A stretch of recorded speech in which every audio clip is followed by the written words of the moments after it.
Yo, yo recuerdo la última toma guerrillera, ¿cierto? Y lo que fue, pues lo que implicaba para el municipio. Nosotras estábamos muy chiquitas, pero en Ituango se había recién abierto una institución de educación superior, yo creo que de las primeras en la región. Estaba el tecnológico, el Politécnico Colombiano, el Jaime Isas. Tenía varias carreras técnicas.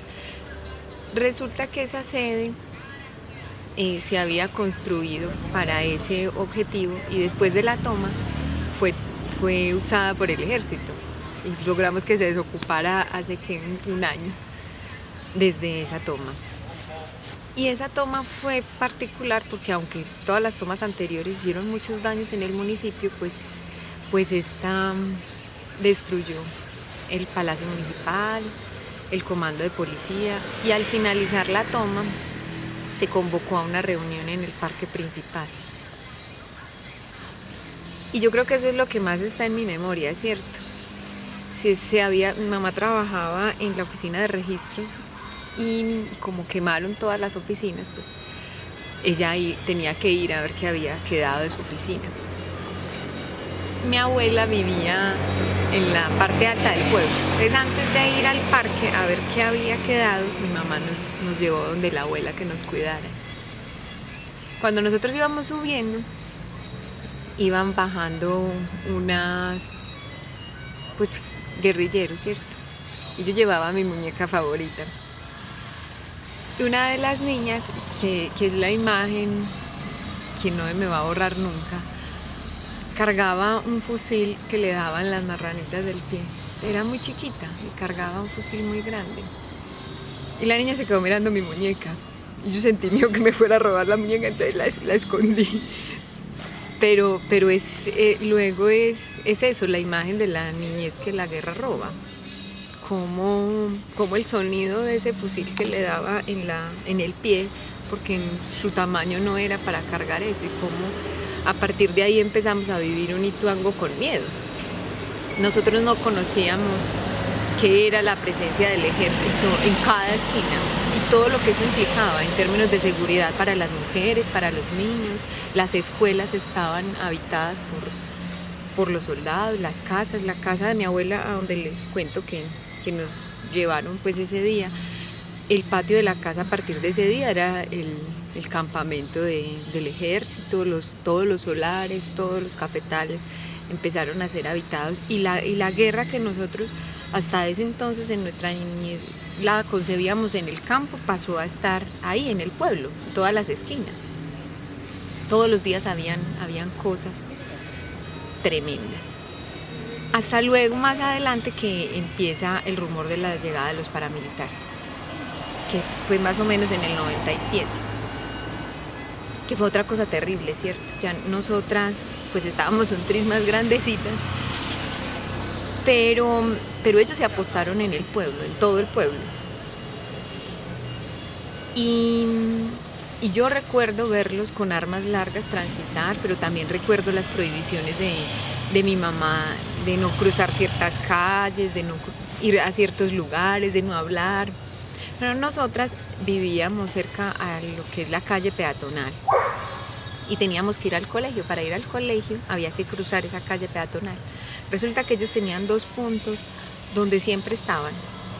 Uno justamente a la salida del colegio, donde había un edificio que ellos ocupaban y donde todas las historias de horror urbanas se asentaron, ¿cierto? Todo lo que le cuentan a uno de encontrar cabezas en habitaciones y esas cosas era ahí. Y en la peatonal pues era como su lugar de recreo. Ellos siempre estaban ahí tomando con sus armas, ¿cierto? Para llegar de uno de estos lugares al otro hay que atravesar el comando de policía. Entonces la policía siempre estaba al tanto de lo que ocurría. Era imposible que desde el comando no los vieran a media cuadra con armas largas. Cuando nosotros pasábamos y ellos estaban ahí, también había un lugarcito, el único lugar del pueblo donde se tomaban fotos, era justamente ahí en la peatonal. En ese lugar, pues muchas niñas, incluyéndonos a nosotras, ellos nos tomaban fotos. Él no, yo no tengo claridad sobre el objetivo, ¿cierto? Yo sé que ellos nos decían cosas, o por ejemplo a mí como, qué muñeca tan linda. Porque estaban de moda las Barbies. Habían recién llegado las Barbies al pueblo. Entonces éramos poquitas las que teníamos Barbies, había que exhibirlas. Y con esa excusa, muchas niñas fuimos fotografiadas. Yo tenía 11 años. Uno de ellos, mi mamá trabajaba en la oficina de registro, fue y le dijo a mi mamá que él iba a ser el novio de la hija. Pero nosotras teníamos, Isabel Cristina, mi hermana mayor, tenía 14 años, yo tenía 11 y Alba tenía 9. Estábamos muy chiquitas. Y mi mamá, muy valiente, dijo que no. Pero pues yo no entiendo cómo dijo que no. El caso es que al otro día nosotras salimos de Ituango. Pero eso que ocurrió con nosotras no ocurrió con todas las niñas. Entonces, mi generación es una generación de niñas o con hijos de paramilitares o con hijos producto de violaciones a muy temprana edad, o una generación que salió de Ituango. Somos una generación a la que se nos negó Ituango. Y yo creo que eso más o menos reconfigura el por qué esta generación, la mía, yo la siento muy particular. El arraigo que nosotras sentimos por ese territorio es distinto a lo que uno ve en la mayoría de ituanguinos o de gente por los lugares de los cuales son oriundos. Y es que nosotros no nos logramos desprender de Ituango. De hecho, casi ningún ituanguino. Pero nosotras tenemos pues esa particularidad de ese momento histórico.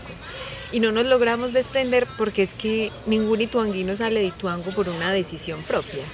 Y eso hace que el arraigo y el deseo de volver permanezcan, porque es un ciclo no cerrado. Nosotros o salimos por la violencia o salimos porque las oportunidades de estudiar, afortunadamente hay quien tiene cómo salir a buscar oportunidades para estudiar, pero no salen por un deseo, ¿cierto?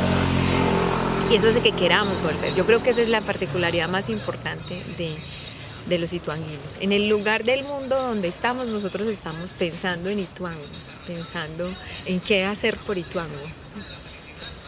No hay un mejor recuerdo para un ituanguino que esa peatonal, que ese lugar de nosotros que sentimos tan nuestro. Ni una mejor foto para nosotros que la del cañón, que la de las montañas. Ese es el lugar del que nos enamoramos. Así nos tengamos que ir. Y todos queremos siempre volver a encontrar el lugar que se nos fue negado. Porque de algún modo es eso, la historia, la guerra nos ha negado a habitar a Ituango, vivirlo con tranquilidad. Después de la firma de los acuerdos, yo creo que nosotros sentimos 18 meses de eso que podía ser. Y eso nos enamoró muchísimo. Pero hoy nos tiene de nuevo en una guerra muy complicada, pues con la vida y con el cómo habitar, que además tiene otras particularidades, y es que no la entendemos, porque veníamos acostumbrados a hacer esa lectura de esa otra guerra histórica que tenía unos actores claros, ¿cierto? A Ituango se lo han disputado los paramilitares y la guerrilla, claramente. Hay una aludencia del Estado en la presencia paramilitar en los momentos históricos en los que ha estado, pero eran dos actores claros. Hoy el panorama es distinto, es diferente lo que estamos viviendo, entonces no sabemos cómo habitar en medio de esa guerra y por eso nos está dando tan duro este momento. Pero volvamos al 97. Nosotras salimos de Ituango como muchos ituanguinos y de esa época salió muchísima gente. Y en esos lugares donde estábamos nos reuníamos. Nosotras nos fuimos a vivir a Tuluá y allá hicimos una pequeña colonia ituanguina que nos reuníamos los fines de semana, justamente a eso, a añorar a Ituango. Y eso ocurría en todas partes del país y del mundo, porque ituanguinos hay en todas partes. Y ocurre entonces las masacres del Aro y la Granja, que en ese momento no llegan como un gran eco, sino que también es parte de esa narración de la guerra que se vive en ese territorio. Pero aparece un personaje que para quienes no podíamos habitar Ituango representaba la esperanza de volver. Y entonces empezamos a escuchar a Jesús María. Y Jesús María llegaba a nosotros siendo niñas como la voz de la esperanza de volver al lugar donde nosotras queríamos jugar, aunque fuimos muy felices en Tuluá, y Tuluá fue un lugar que nos acogió divinamente, y mi adolescencia fue hermosa allá, pero siempre estaba ese otro lugar del que nos sacaron, al que queríamos volver y del que escuchábamos todas las noches hablar a nuestra familia. Claro, y cada vez llegaban a Tuluá más familiares que tenían que salir de Ituango, entonces llegaba una prima, la otra, el sobrino. Mi casa en Tuluá parecía un refugio, éramos mucha gente, todos de Ituango que iban buscando alguna oportunidad. Y la voz de Jesús María y esa esperanza, pues una tarde con una llamada se perdió. Y entonces los pequeños vimos a los adultos que estaban reunidos llorando. Y era un llanto distinto, porque era verlos llorar sin esperanza, como si eso a lo que le estaban apostando ellos y que nos lo transmitían, esa posibilidad de volver a Ituango, se había cerrado con esa muerte. Y vinieron tiempos de mucho silencio, en los que Ituango se volvió como un fantasma. Hablar de Ituango parecía vetado, porque era ese lugar al que parecía que se nos había cerrado la posibilidad de estar. Yo no sé cómo, pero el tiempo fue diezmando las cosas. No, por alguna época no conocimos mucho de Ituango, nosotros llegábamos solo hasta acá, hasta Medellín. Pero digamos que la presencia paramilitar se acabó de algún modo, hasta la retoma fallida del 2000. En esa época ya estábamos más adolescentes y tomábamos otras decisiones. Volvimos a vivir a Medellín y entonces empezamos a encontrarnos con los otros ituanguinos acá. Acá había una colonia grande y muy organizada de ituanguinos. También eran jóvenes que queríamos solo estar en Ituango. Y entonces organizábamos paseos los fines de semana para Ituango, organizábamos el pesebre en diciembre, hacíamos cosas, buscábamos oportunidades de ir. La mayoría de los adultos no aprobaban que fuéramos porque no era seguro, pero nosotros insistíamos en hacer, en estar. Y entonces la época en la que las reglas no importan, pues también nos cogió con la retoma fallida de los paramilitares a Ituango, que volvieron a apostarse en las calles, volvieron a intentar tomar, pero volvieron a haber retenes, prohibiciones. Y nosotros circulamos por todo eso. Mis visitas a Ituango estaban atravesadas por el retén de los paramilitares y el siguiente retén de la guerrilla, y por llegar al pueblo y saber que tenía que esconderme en alguna casa porque ya me había cogido el toque de queda, porque en las noches pasaba el helicóptero disparando por la mitad de las calles, y todo eso pasaba al escondido de mis papás, que no querían que yo fuera a Ituango. Pero esa cosa que nos hacía querer volver, pues insistía en mí que esas eran las calles donde había que estar. Y así, entre esos ires y venires, decidí vivir otra vez en Ituango. Y decidí apostarle a la vida cotidiana allá. Termina la retoma fallida. Digamos que es que esos poderes en Ituango siempre terminaron con un vencedor. Y la guerrilla termina sacando los paramilitares en ese segundo momento. Entonces, nuevamente, siempre que hay un solo poder, y lo vemos en todos los territorios, hay una leve calma, ¿cierto? O una aparente calma, porque los códigos de guerra están claros. Y es lo que yo decía ahora, aprendemos a convivir con esa guerra en términos de entender esos códigos y esas imposiciones. Y es terrible, ¿cierto? Pero nos acostumbramos a esas reglas y somos capaces de lidiar con esas reglas. Y ese es un poco como Ituango y como el mundo resiste a la violencia, acomodándose a las imposiciones. ¿Qué es lo que yo creo que tenemos que cambiar? Claro, esa es la resistencia, decirle no a los códigos. pero encontrar unas nuevas formas pacíficas de habitar ese territorio vedado. Porque yo creo que ante todo es eso lo que nos llama a Ituango, que ha estado siempre vedado. El caso es que acomodarnos a eso pues nos permite vivir allí, y estábamos en esa lógica, y aparece el proceso de paz, que fue otra luz de esperanza, fue una cosa muy bonita. En Ituango ya veníamos medianamente organizándonos, pues en términos de organizaciones sociales, ¿cierto? Yo fundé la Asociación de Mujeres Ideales y estábamos transitando, reconociendo que es ese asunto de organizarnos. Aparece entonces también la posibilidad que llevaba muchos años nombrándose de la represa. La represa parecía un mito, ¿cierto? Se dijo que por ahí en el 80 habían hecho unos estudios, pero nosotros no sabíamos mucho de eso. Habían dicho en Ituango que más mentiroso que la represa que van a hacer, ¿cierto? Cosas así. Una cosa que no iba a pasar, eso no iba a pasar. Hacía parte de los imaginarios. Pero luego pareció como que sí. Y empezaron a llegar ingenieros, y empezaron a haber estudios, y EPM abrió una oficina.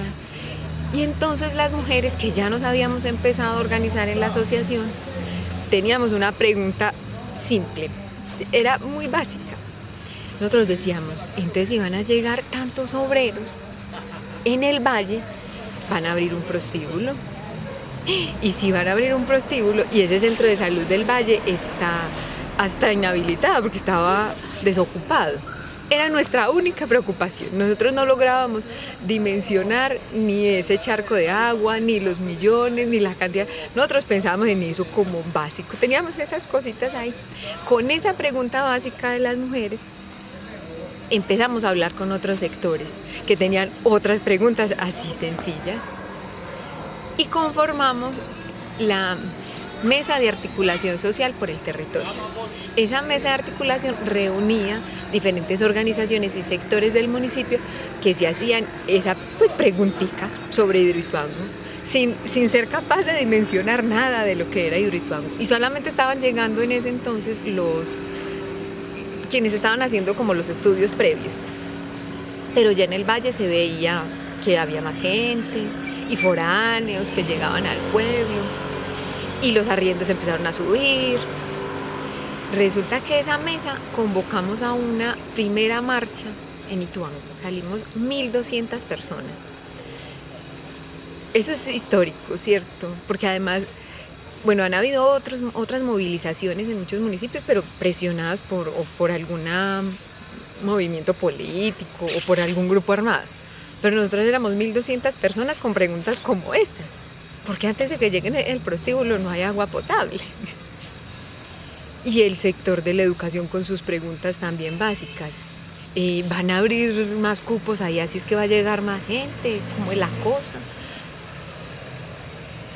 Radicamos un derecho de petición en EPM que había abierto la oficina 15, 20 días antes de la marcha. Que de hecho la secretaria en la oficina era miembro de la asociación, porque nosotros sentíamos que era posible que todos conversáramos sobre las dudas. Quien era el alcalde en ese momento vendía la idea, o así lo leíamos la población, que EPM y que Hidroituango era una especie de olla de oro al final de un arco iris. Que todo iba a ser prosperidad y dicha. Pero esta duda instalada por la guerra histórica nos ponía a nosotros a pensar, y además, ¿qué será? De eso también no lo dan tanto. Y radicamos, en la marcha fue específicamente para radicar ese derecho de petición con preguntitas sobre eso, sobre la educación, sobre dónde iban a estar los obreros. El caso es que este derecho de petición nunca fue contestado. Y empezaron a haber presiones para que esa naciente organización social se desarticulara. Lo que finalmente ocurrió, ¿cierto? Aunque a mí me parece que fue muy, muy valioso que por primera vez en Ituango, y yo creo que sienta las bases de lo que puede pensarse en términos de resistencia y de organización en el municipio, esa primera marcha, esa primera mesa. Y empezamos a pensarnos a Hidroituango de una manera crítica. claro, quienes nos lo empezamos a pensar críticamente y a decir que la olla de barro seguramente no estaba llena de tantas monedas, pues empezamos a ser señalados y vistos de manera distinta. Y las acciones que emprende a partir de ahí EPM, que seguramente es un análisis feminista, pero yo creo que es así la cosa, mira. EPM empieza a actuar como el papá de todos los municipios alrededor de Hidroituango. ¿Qué es un papá en esta configuración cultural del patriarcado? El papá es el que provee, el que está. Entonces llega a las administraciones y dice, en oficinas tan claves como la personería, no tienen dotación. Hombre, ¿cómo que no? Entonces les da una dotación. Y ocurre en todos los municipios de influencia de Hidroituango. Dotan las personerías, les dan un carro para que la personería pueda desarrollar sus funciones. Ahí en comisaría, a las comisarías no les alcanza para pagar la psicóloga, entonces la paga EPM. Y así tienen incidencia en todas esas oficinas y en todos los lugares claves dentro de las administraciones que en nuestros municipios no tienen la capacidad de ser pues lo que debe ser una administración. Pero además en los municipios dicen, no tienen cancha. Ay, nos hicieron una cancha sintética, muy bonita. Bueno, y actúa eso como el papá. Pero ¿qué ocurre con el papá? Pues uno, ¿qué hace con su papá? Uno al papá nunca le dice que no. Uno no tiene derecho a cuestionar al papá, ¿cierto? No tiene derecho a decirle que no al papá. Pues ¿cómo le voy a dar con la pata al porta? Dirán las abuelitas. Y eso ocurrió con EPM. Con esa, ¿cómo se dice? Con esa instalación que EPM hace en cada uno de los municipios del área de influencia, con ese estar ahí, termina siendo el papá y termina inhibiendo la capacidad crítica de los pobladores de formularse preguntas o de cuestionar lo que ocurría con la represa. Y convierte a quienes, a pesar de que es el papá y que está proveyendo, son capaces de cuestionar. Y entonces esos los convierte no solo en enemigos de EPM, sino que los convierte en enemigos de la población. Porque cooptaron todos los sistemas, incluso los de comunicación, todas las emisoras locales fueron dotadas por EPM, tenían grandes contratos con EPM, y entonces esos pequeños locutores que antes vivían de la gracia divina terminaron teniendo sueldo. Y eso fue una cosa maravillosa para ellos. Pero entonces eso significaba que la pauta de EPM no solo estaba en el comercial que pagaba, sino que estaba en el individuo que estaba detrás de ese micrófono. También significó que el alcalde que estaba recibiendo un funcionario pago en comisaría, dotación para la personería, perdiera capacidad de hacer alguna interpelación sobre lo que ocurría en su territorio. Con la emergencia, nosotros veníamos negociando la pérdida patrimonial del puente Pescadero, una cual loca.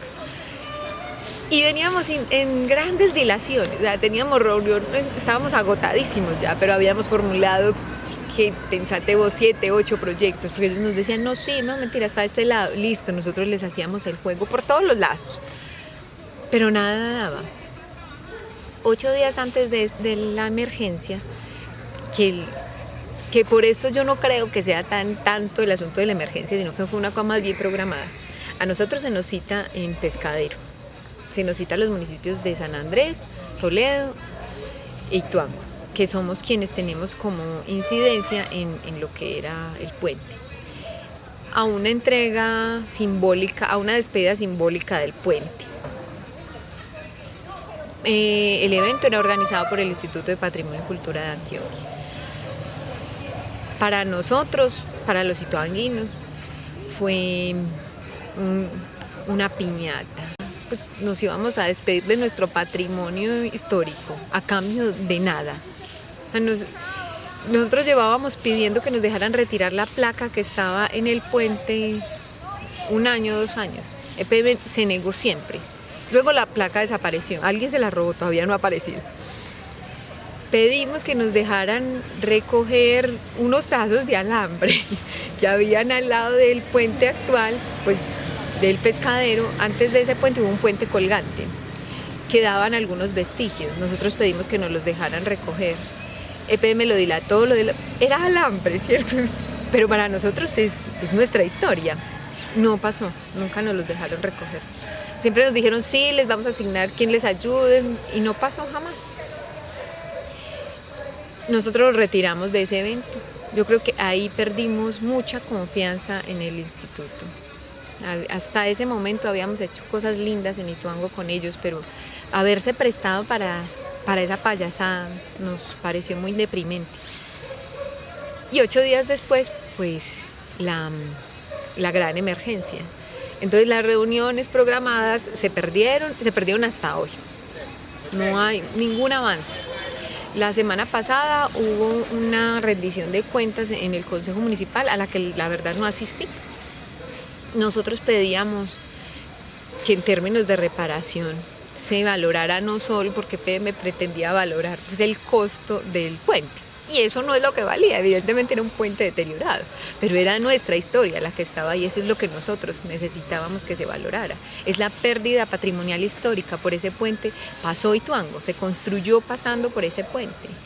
La historia de la guerra tiene que ver con ese puente.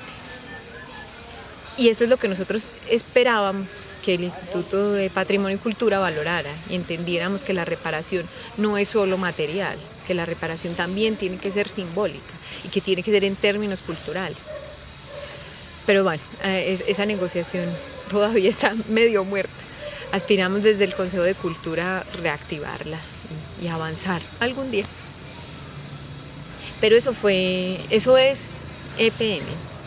Por eso es tan difícil los procesos de oposición a EPM, porque su instalación en el territorio en términos institucionales es tan grande que es muy difícil que una administración se oponga. Con la inundación vimos cosas muy tristes. Nosotros veíamos cada año después del desove de las guacamayas. Era muy hermoso porque después del desove se ven las bandadas gigantes que atravesaban el cañón. Pues eso se perdió porque la inundación dio justo en la época que hay desove. Entonces, hoy las bandadas que son de 4 o 5 guacamayas, es muy lamentable. La migración de las especies, yo no soy naturalista, es decir, no sé nada de eso, pero yo sí vi las serpientes subir, sí vi tatacoas que salían, que uno nunca las veía porque son muy esquivas y salían, huyendo del agua, huyendo de las explosiones. Entonces, claro que es muy lamentable todo eso. Y es muy lamentable que aún hoy no exista una negociación concreta por la pérdida del puente, pero también por todo ese tiempo de emergencia en que camioneros, comerciantes y toda la población de Ituango perdió un montón de plata. Es que nos quebramos muchos, que teníamos pequeños negocios, que la gente dejó de entrar, no había cómo la economía surgiera. Ya una economía bien acabada en Ituango, porque la guerra no nos permite surgir. Pero en esa época teníamos portería, horarios de entrada y salida, era muy complicado subsistir. Y el asunto era que EPM tenía que poner la cara, pero nunca la puso. Hoy la mesa de negociación con los comerciantes sigue estancada, con los transportadores sigue estancada y se supone que la emergencia ya se superó. Pero viene hoy, ¿cierto? Lo que ocurre hace un mes, dicen los viejitos y yo les creo. Que jamás en Ituango se había visto una ola invernal como la que vivimos. Se va a terminar agosto y no hemos podido elevar una sola cometa porque todos los días llueve. Y llueve en unas proporciones increíbles. Te digo que la ropa en Ituango, la que teníamos de verano, ya no nos sirve, todo el tiempo tenemos frío. Llueve todo el tiempo se está desprendiendo la montaña. La última semana han habido 2 temblores fuertes, muy fuertes. Siempre hay derrumbes en las carreteras. Y para muchos, incluso para mí, tiene que ver el espejo de agua, tiene que ver con los movimientos de tierra alrededor. Ituango se está desprendiendo, pero EPM no ha dicho, no soy o sí soy, pero hagamos un análisis. Sentémonos y paguemos un estudio que determine si esto sí es consecuencia y emprendamos acciones de reparación. Estamos sin carretera, pero no hay una respuesta desde ningún lado. Yo no sé al interior de EPM qué pueda ocurrir, ¿cierto? Yo sé que la responsabilidad social en el territorio no existe, que su presencia se ha basado también en desarticular procesos, en señalar. Yo creo que no ha construido, ha destruido. Que esa no debería ser su labor, ¿cierto? Yo de hecho ni siquiera estoy cuestionando la construcción de la represa. Yo creo que se podría hacer diferente. Yo creo que siempre es más fácil en una interlocución real con la gente.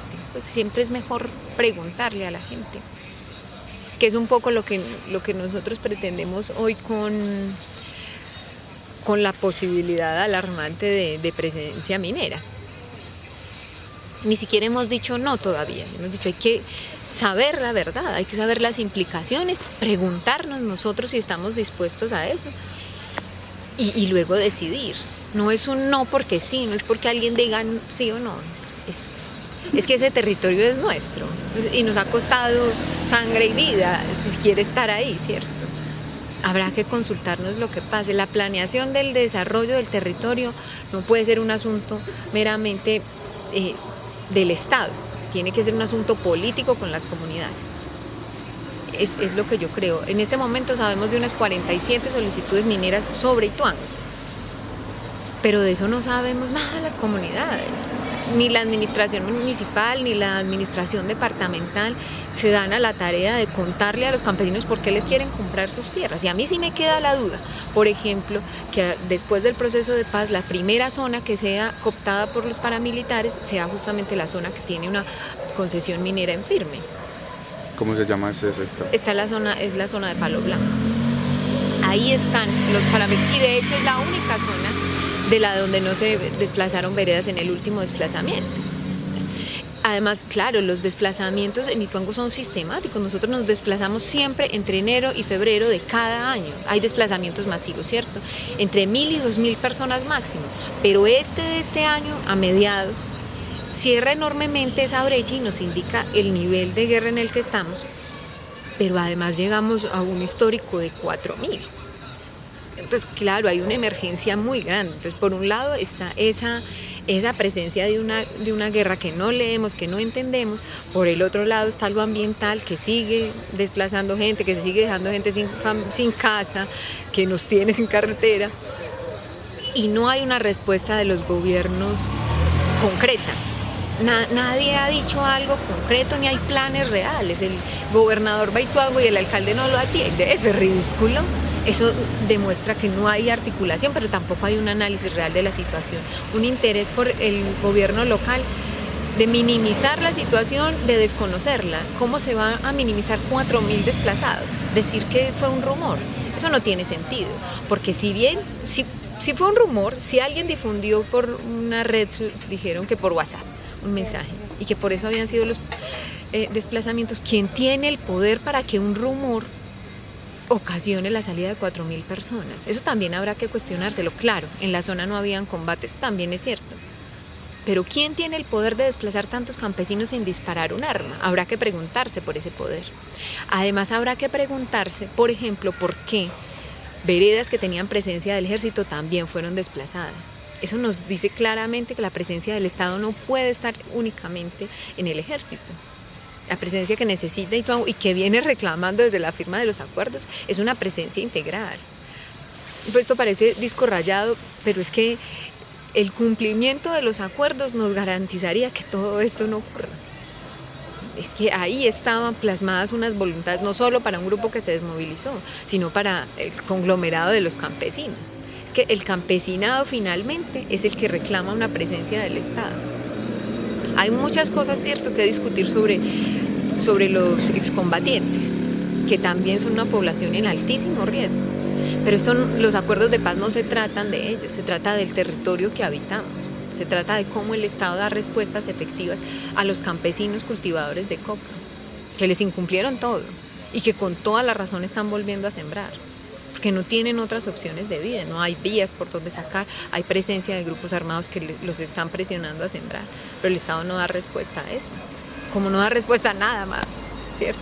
Es imposible que en un lugar como Ituango, donde hay tantísimo ejército, donde hay tantos intereses, se muevan grupos armados como Pedro por su casa y que el ejército no se dé cuenta. Pues yo no soy capaz de entender eso.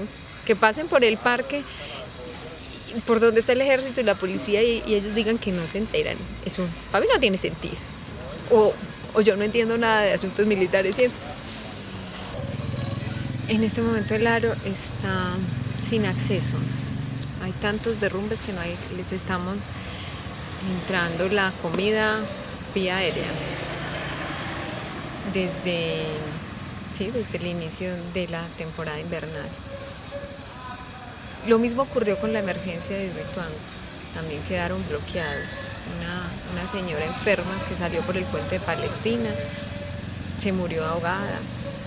Alrededor del Aro hay un montón de historias de dolor, porque es eso, el retrato del abandono y de los procesos mal hechos. La Corte Interamericana, hay 10.000 sentencias sobre el Aro, sobre los procesos de reparación, pero todos son inconclusos,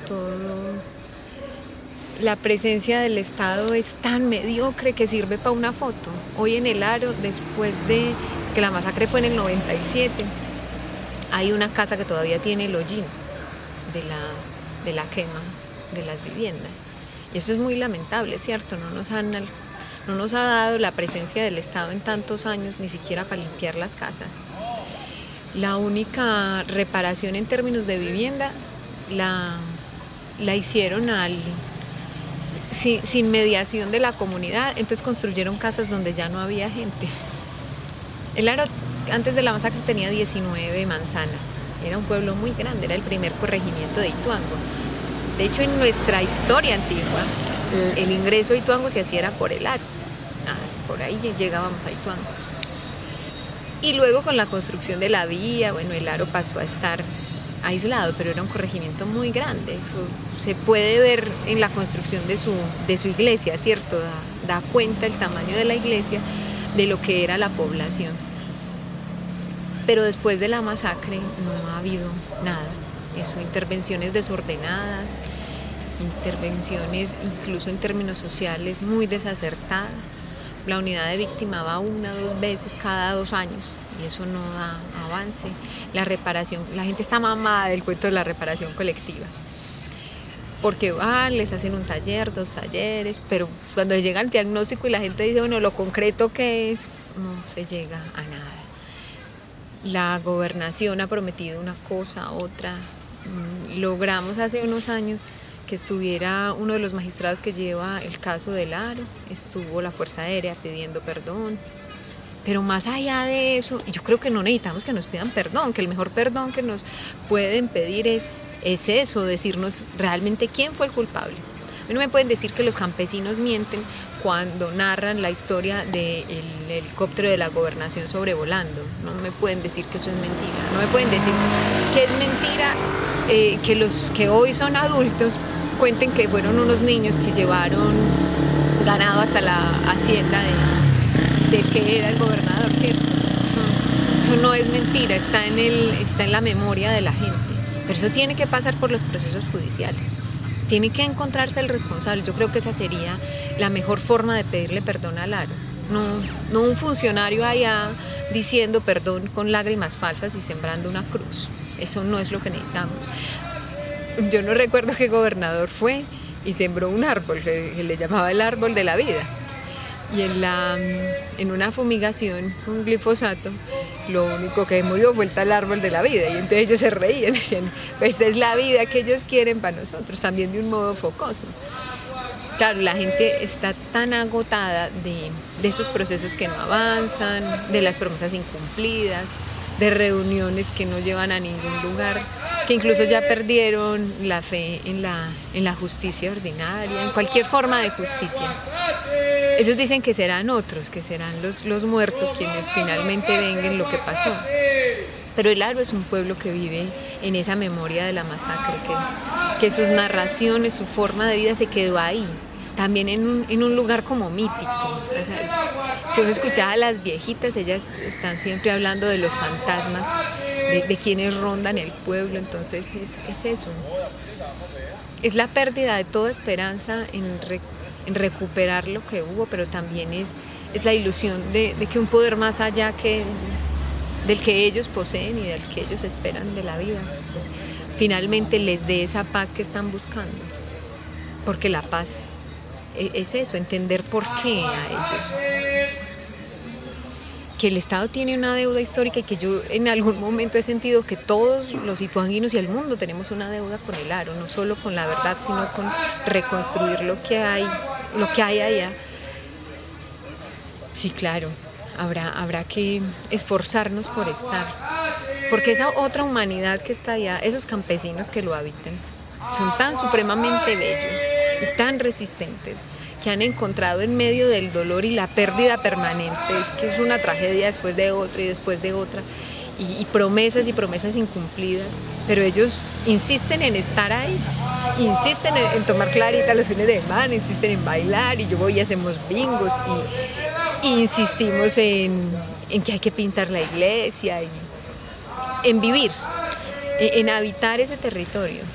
Que hay que habitarlo con los fantasmas y con los mitos, sí, y que una bruja, y que así vivimos en el Aro, porque es la única forma que encontramos de vivir en un territorio que no nos dejaron, que nos quemaron, que nos mataron, ¿sí? Creo que necesita otro tipo de presencia. Lo único que teníamos como Estado era la promotora de salud, y ya ni siquiera está la promotora. Entonces, el único orden está alrededor de la iglesia, que también nos le están llevando de a poquito, porque había un párroco permanente y ya es un párroco que compartimos con el valle. El cura está 15 días en el Aro, 15 días en el valle, el Aro y sus veredas. Yo no soy católica, pero yo sí creo que eso le da cierto orden a la comunidad y que les permite a ellos conectarse de alguna manera en objetivos comunes. Entonces, que el sacerdote no pueda estar el mes entero en torno a la comunidad me parece desastroso para la organización de la comunidad, para la proyección que pueden dar. Que la promotora de salud no esté es terriblemente difícil. O sea, lo único que nos falta es que nos quiten los profesores y el Estado desaparecería por completo. Cada vez la presencia es menor. Sí, sigue estando el ejército. El ejército desde la masacre se apostó en una manga arriba del pueblo, en donde está la toma de agua del corregimiento, que además es un lugar que ellos usan como piscina. Terrible. Entonces dicen los campesinos, nosotros tomamos jugadores soldados porque ellos quieren bañar y se tiran al tanque de toma de agua. Y es el agua con la que los campesinos trabajan, viven, toman. Pero yo llevo, no sé, 3 administraciones locales pidiendo una sola cosa, tapar el tanque. O sea, no pedimos nada más, que se tape el tanque y que el candado le entregue al presidente de la Junta. Pero van 3 administraciones que dicen sí y nunca pasa. En otras ocasiones he intentado subir, alguna vez, no sé, un alto mando del ejército fue y le dije, venga, vamos juntos. Y claro, íbamos a subir, pero no, es que está minado, no. Siempre hay una excusa, pero eso ocurre, los campesinos no dicen que no. Cuando el ejército le da la gana, desconecta el tubo de agua que va para la comunidad y los deja sin agua. Yo no entiendo esas razones, pero ellos hacen esas cosas cada tanto. Usan su toma como piscina, les quitan el agua y el acueducto y el alcantarillado está terrible, porque desde la masacre no hay ningún tipo de arreglo, ningún tipo de reparación. El Nudo de Paramillo es un universo, ¿cierto? Sobre el Nudo de Paramillo hay muchos intereses y mucho poder, justamente por eso, porque como es tan grande, todo es posible desde ahí. Yo recuerdo la época dura de la presencia paramilitar cuando nosotros vivíamos en el valle, que en las noticias salía un jefe paramilitar hablando desde el Paramillo y un jefe de la guerrilla hablando desde el Paramillo, porque todos cabemos, es inmenso. Tiene la mitad de Ituango, pero también tiene Córdoba, bueno. Y yo creo que la lectura que se hace sobre Ituango es una lectura sesgada y un poquito ciega cuando solo se hace sobre Ituango. Que lo que yo creo que hay que leer es el Paramillo y quienes estamos alrededor del Paramillo, que esa es la real lectura, que los intereses geopolíticos están en esa zona y que habrá que leer lo que hay alrededor como la consecuencia de querer tener ese poder. Quien domina el Paramillo casi que domina toda la zona norte del país. Entonces, para mí ese es el interés de los grupos armados, el dominio del Paramillo, que es muy complicado, ¿cierto? porque recordemos que ahí estuvo todo un frente guerrillero, el Frente 18 se instaló en el Paraguay y aún así no lograba su dominio total. Pero ese es el interés, ¿cierto? Por la posibilidad ambiental que hay ahí y la posibilidad de trasladarse a todos los lugares. Eso está un poco en la lógica de la guerra, es que esa amenaza no es nueva. Se conoce hoy porque fue un grupo grande, pero cada que llegaba un docente a Ituango en épocas de guerra, un docente que no pertenecía al municipio, entonces el grupo armado que hace presencia tiene una lectura. Es extraño, no reconoce los códigos de guerra, o bien viene de una región donde hace presencia o dominio el grupo contrario al que está en Ituango, y entonces puede ser un informante, ¿cierto? Además que trabaja para el Estado, porque los profesores trabajamos para el Estado, puede informarle al otro grupo porque no reconoce esas dinámicas de guerra. No importa el grupo que esté, su lógica es quien no reconoce las lógicas de guerra, quien no sabe cómo se maneja Ituango, pues no debe estar, no solo los docentes. Y ocurrió siempre en la guerra. Yo creo que eso es lo que nos demuestra, es que este momento de la guerra es tan álgido, que la presencia de los grupos armados es tan fuerte, pues que otra vez tienen esas imposiciones, que no es solo la de los docentes, es los horarios de tránsito, los límites de territorios, de dominio. Los funcionarios de la administración solo entran con permiso. Son las mismas lógicas de otro momento de la guerra. Fue visible porque eran muchos y porque este concurso paradójicamente lo ganaron muchas personas fuera de Ituango, entonces eran una gallada grande, pero a mí no me parece nuevo y me parece que obedece al momento de la guerra, que habría que hacer una lectura sobre esa guerra, no sobre lo particular de los docentes. Claro, es terrible que en este momento muchos niños se les está negando el derecho a la educación de cuenta de eso, que habrá que hacer el reclamo sobre ese derecho a la educación, pero ¿qué implica el derecho a la educación?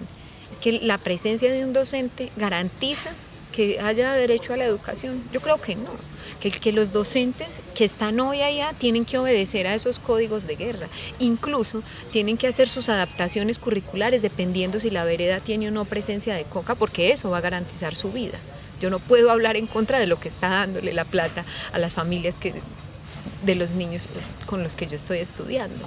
Y eso también es garantizar el derecho a la educación. El análisis no se puede hacer solo sobre la presencia del docente, es si estamos garantizando el derecho a la educación. Si hoy las instituciones educativas del municipio de Ituango tienen las condiciones físicas para recibir docentes, y la respuesta es no. La respuesta es que un docente va a ir a vivir en una choza. La respuesta es que las aulas están llevadas, que no hay escritorios, que no hay ni siquiera tableros.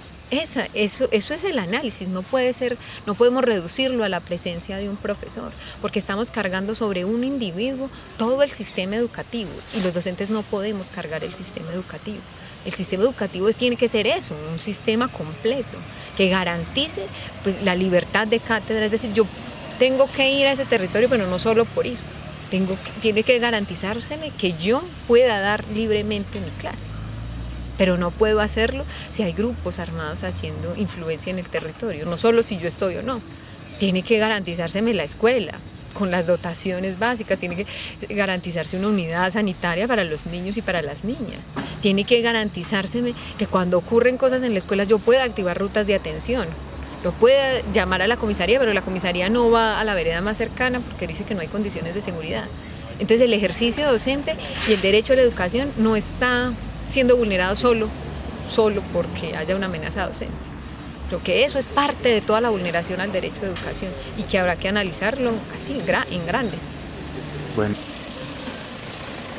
Es que este desplazamiento tan grande no puede obedecer a una sola causa, pues yo creo que son múltiples causas. Por un lado, lo que te decía ahora, todas las solicitudes mineras que hay sobre el territorio, que tienen, para ser efectivas hay que desocupar las tierras, ¿cierto? No puede haber gente en donde va a haber explotación minera y eso es básico. Entonces, ¿a quién se está obedeciendo con ese desplazamiento? Es un poco la pregunta. ¿Quiénes hacen real presencia en esos lugares? Y por el otro está la reconfiguración de la guerra, pues lo que hemos escuchado nosotros de la nueva Marquetalia, de cómo los excombatientes están reorganizándose en disidencias y que esas disidencias en esta zona hacen, digamos que obedecen a lo que fueron dos frentes, el 36 y el 18 que hacía presencia en Ituango y el 36 en los otros municipios cercanos. Y ellos han ido agrupándose en torno a lo que fueron esos dos frentes, que por supuesto que cada vez, también por un reclutamiento que nosotros habíamos dicho que se había disparado hace 2 años, que había que prestarle atención, pero las autoridades no prestaron atención, y el reflejo es hoy hay unos grupos muy fortalecidos. Esa reconfiguración también en términos de los frentes pues hace que hayan ciertas necesidades en el territorio. Entonces hay mucha presencia paramilitar en Ituango. Lo que necesitan las disidencias es que el ejército le haga frente a esa presencia, que no lo hace.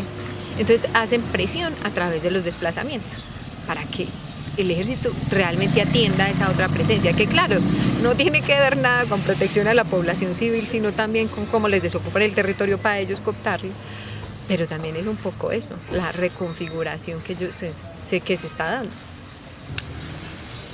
Pues yo ya dije que lo bello es esa necesidad que tenemos todos los ituanguinos de estar. El amor por Ituango es distinto al que sienten otros por otro pueblo. Nosotros realmente estamos muy, muy enamorados de esas montañas, mucho. También es porque todos nos obligaron a irnos, pero todos queremos estar y hacer algo.